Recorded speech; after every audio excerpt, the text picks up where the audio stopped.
আমি একটি চরম অন্যায় করে ফেলেছি।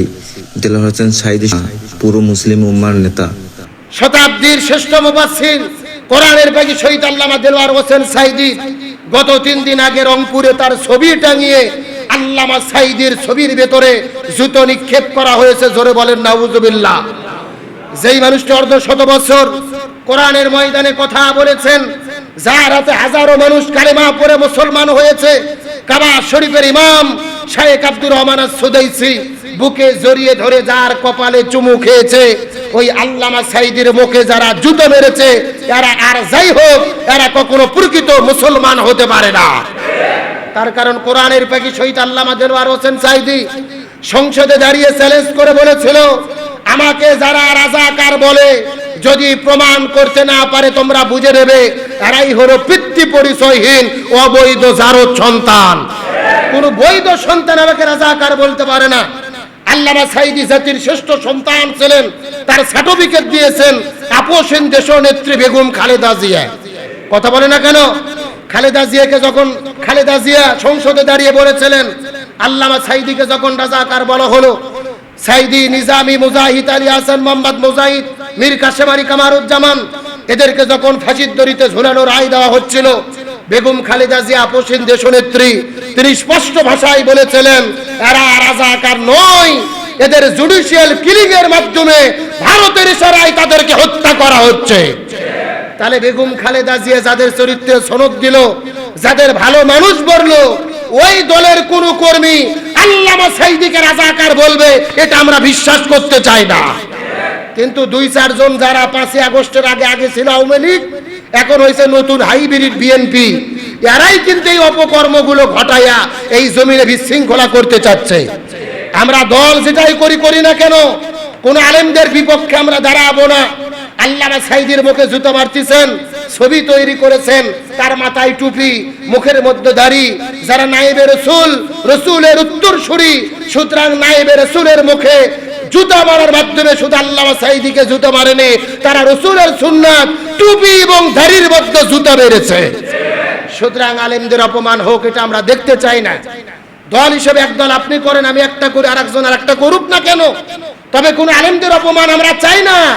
আলেমদের অপমান আমরা করতে চাই না। রাসূল বললেন, ভাই তোমরা আলেম হও, না হলে আলেমের বাবা মা হও, না হলে আলেমকে মহব্বত করো, আলেমের সঙ্গে থাকো। 4th নম্বর, দয়া করে আলেমের বিরোধী হইও না। হয় আলেম হও, না আলেমের বাবা মা হও, না আলেমদের মহব্বতকারী ভালোবাসার মানুষ হও। দয়া করে 4 নম্বরে আলেমদের বিরুদ্ধে তোমরা যেও না। আল্লাহ তাআলা এই হাদিসের উপরে আমাদেরকে আমল করার তৌফিক দান করুক, বলেন আমিন।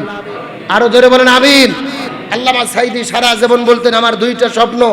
1 নম্বর স্বপ্ন, আল্লাহ আপনি আমাকে শহীদ হিসেবে কবুল করবেন। আমরা বিশ্বাস করি তাকে 13 বছর জেলে রেখে বিষ প্রয়োগ করে দুনিয়া থেকে বিদায় করা হয়েছে, এর উসিলায় আল্লাহ তাকে শহীদ হিসেবে কবুল করবেন ইনশাআল্লাহ। আর 2 নম্বর তিনি বলতেন, সারা জীবন আমার স্বপ্ন একটা বার যেন আমি দেখতে পারি মৃত্যুর আগে এই দেশ কোরআন দিয়ে পরিচালিত হচ্ছে। আল্লাহ তাআলা আল্লামা সাঈদীর স্বপ্ন অনুযায়ী এই দেশ এবং সমাজ একদিন যেন কোরআন দিয়ে পরিচালিত হয়, এই দৃশ্য আল্লাহ তাআলা আমাদের দেখার মতো তৌফিক দান করুক, বলেন আমিন। তাহলে বলতেছিলাম, গত 17 বছরে যাদের উপরে জুলুম করা হয়েছে তাদের সম্মান বৃদ্ধি করেছে কে? গত 17 বছর যারা যত জুলুমের শিকার, আল্লাহ আজকে তাদেরকে সম্মানিত করেছেন। আল্লামা সাঈদী বিদায় নিয়েছে, তার সম্মান কমেনি। আমির হামজা জেলে ছিল, তিনি আজকে এমপি। আল্লামা মামুনুল হক ছিল 3 বছর জেলে, আজকে তিনি সম্মানিত ব্যক্তি। তারপরে দীর্ঘদিন তারেক রহমানকে দেশ ছাড়া করে রাখা হয়েছিল, জুলুমের শিকার হয়েছিল, আজকে তিনি প্রধানমন্ত্রী। তারপরে ডাক্তার শফিকুর রহমান নির্যাতনের শিকার, তিনি বিরোধী দলীয় নেতা। গত 17 বছরে যেভাবে জুলুমের শিকার হয়েছে, সেই জুলুমের বিনিময়ে বর্তমানে তাদেরকে সম্মান দান করেছে কে? আর হাদিস শরীফে রাসূল এটাই বললেন, দান করলে সম্পদ কমে না, আর সম্মানিত মানুষকে জুলুম করলে তাদের সম্মান কমে না, তাদের সম্মানকে বাড়াইয়া দেয় কে? সুতরাং সম্মানিত ব্যক্তিকে জুলুম করে সম্মান কমানো যাবে না। আল্লাহ যাদেরকে সম্মান দেবে, সম্মান কমানো যাবে না। আর 3 নম্বরে রাসূল বললেন, এমন ব্যক্তি যারা হাত পাতার অভ্যাস আছে। কি পাতার অভ্যাস আছে? দেখবেন 10 বিঘা জমির মালিক, অথবা চাকরি করে খায়, অথচ বেরিয়ে খায় খন্নার বাজারত যাইয়া, এমন লোক নাই? কতক্ষণ না খা এক সিগারেট 4 জন ভাগ করে খায়, টানতে টানতে অর্ধেক চলে গেছে, কিন্তু 10 বিঘা জমির মালিক যে বলতেছে ভাই দাও 2 টান দাও, তার মানে আর অভ্যেস হলে চাইয়া খাওয়া। কতক্ষণ না খা এই হাদিসের কথা, যার টাকা পয়সা থাকার পরেও চাইয়া খাওয়ার অভ্যেস, আল্লাহ তাআলা এই অভ্যেস তার কখনো পরিবর্তন করবে না। যত কোটি টাকার মালিক হোক, ওর সারা জীবন হাত পাতে খাইতে হবে। কার কথা? রাসূলের কথা। তিরমিজি শরীফের 2325 নম্বর হাদিস। দান করলে সম্পদ কমে না, জুলুম করলে সম্মান কমে না। আর 3 নম্বরে যারা টাকা পয়সা থাকার পরেও হাত পেতে খায়, এদের এই অভ্যাস পরিবর্তন হবে না। সুতরাং আমাদেরকে বেশি বেশি আল্লাহ দান করার তৌফিক দান করুক, আমিন বলেন। ওয়াজ তো প্রতিদিনই করি, কিন্তু আমল নাই। এক সপ্তাহে 5,000 টাকা খরচ হয়ে যায়, আর জুমার দিনে মসজিদে 10 টাকা কোটের মধ্যে দিতে পারি না, এমন মুসল্লি আছে না নাই? কথা কন না কে? আচ্ছা, এই মসজিদের কি আপনাদের কোনো সম্পদ আছে, জায়গা জমি আছে? তাহলে মসজিদের কারেন্ট বিল কই থেকে চলে, ইমাম মসজিদে বেতন কই থেকে হয়? নিজের থেকে চিন্তা ভাবনা করে দেখার দরকার আছে না নাই? সারা সপ্তাহে 2,000 টাকা 4,000 টাকার বাজার করেন, একটা জুমার দিনে 10 টাকা 20 টাকা মসজিদের কোটে চলে যায়, আমরা ইচ্ছে মতো দেখে না দেখার ভান করে পার করে দেই। এটা কি আমাদের ভালো স্বভাব হতে পারে? আরে ছোট ছোট বাচ্চা লাইনে ধরে টাকা তোলে, কে কাক পাত্তা দেয় খবরই নেই। এই জন্য অনুরোধ করে বলি, আখিরাতের কথা চিন্তা করেন।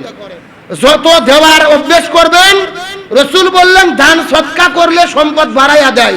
রাসূলের কথা মিথ্যা হবে? এ সবাই কথা কোন, রাসূলের কথা মিথ্যা হবে?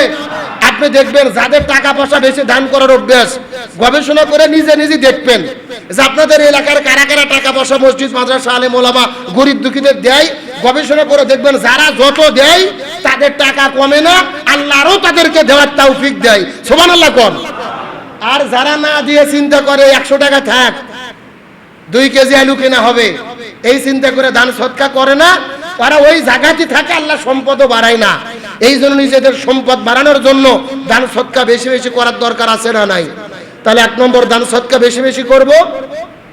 2 নম্বরে সম্মানিত ব্যক্তিকে জুলুম করব না, আর জুলুম যদি করিও সম্মান আরো কে বাড়াইয়া দেবে? আর 3 নম্বরে যাদের সামর্থ্য আছে আমরা চেষ্টা করব অন্তত অন্য কারো কাছে হাত পাতে খাওয়ার অভ্যেস থাকলে এটা আমরা করব না, বরং আমরা চেষ্টা করব অন্যকে খাওয়ানো।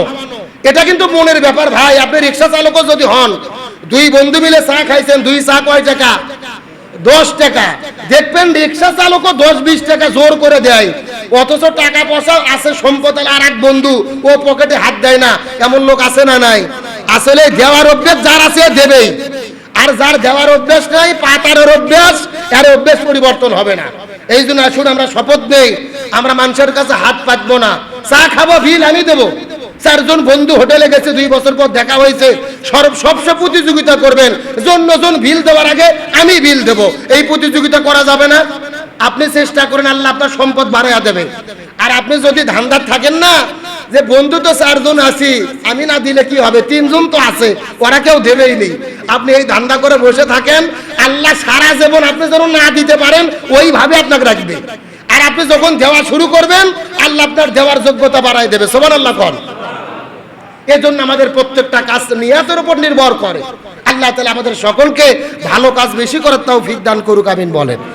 নিয়তকে সহি করি, আল্লাহ যাদের টাকা পয়সা দিয়েছে বেশি বেশি দান করার চেষ্টা করব, আর যাদের টাকা পয়সা কম, যা আছে তাই থেকেই দান করি, আর নিয়ত করি আল্লাহ যদি আমাদেরও টাকা পয়সা দেয় আমরাও দিনের পথে দান করব ইনশাআল্লাহ।